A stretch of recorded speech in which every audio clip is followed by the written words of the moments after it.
Hi, my name is Megan Sohn. I'm a therapist as well as the community program manager at Yellow Chair Collective.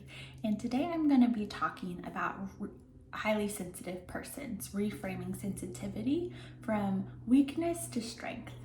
I think a lot of the messaging around being sensitive is that being sensitive is a bad thing. It means you're too emotional, it means you're too weak, and it's an undesirable trait. But today I want to cast a new perspective on sensitivity, and this perspective comes from psychologist Dr. Elaine Aron. And the way she looks at sensitivity is through this concept called the highly sensitive person, where she has found through research that sensitivity is actually a trait that 15 to 20% of the human population has inherited. And essentially, if you have this trait, what she has found is that your brain works a little bit differently than those without this trait. So essentially, the brain of highly sensitive persons, in their brains, there's a particular area called the insula that has more activation than people without this trait. So the insula, this part of the brain, is responsible for integrating awareness of your inner states and emotions, or as well as things going on externally, outer events. So some people call this part of the brain the seat of consciousness. And essentially, if this area has an increase in activity and activation, what that will lead to is more awareness of what's going on both inside and outside of a person.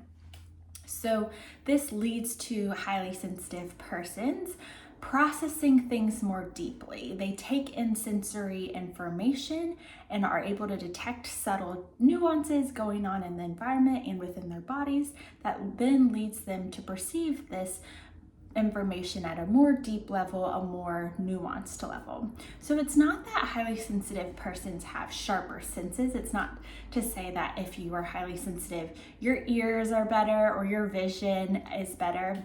It's rather that you process information more deeply. And so this can lead to a lot of different ramifications. Things like you might have more empathy because you can pick up more on the subtle feelings of others.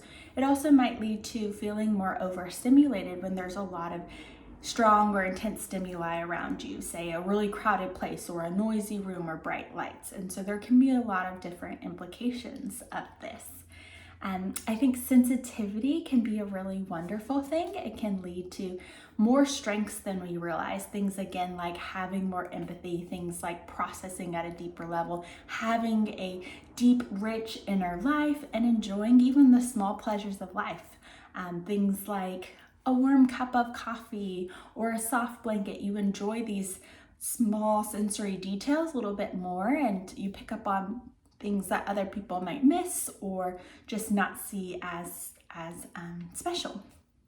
So that's what it means to be a highly sensitive person. It can vary from person to person, but there are a couple of things I want to leave you with of how to relate to your sensitivity. Again, our world doesn't really value sensitivity, and so it can be tricky knowing how to have a good relationship with it. So the first thing I recommend is what this video has been all about, of reframing your sensitivity as strengths. Notice what are some of the pros to sensitivity. I think any trait has pros and cons, and so notice some of those strengths, as well as practice emotional regulation, practice grounding for when you're stimulated, carve out time for rest from overstimulation. Those are some of the ways that you can better tend to and care for your sensitivity. Thanks so much.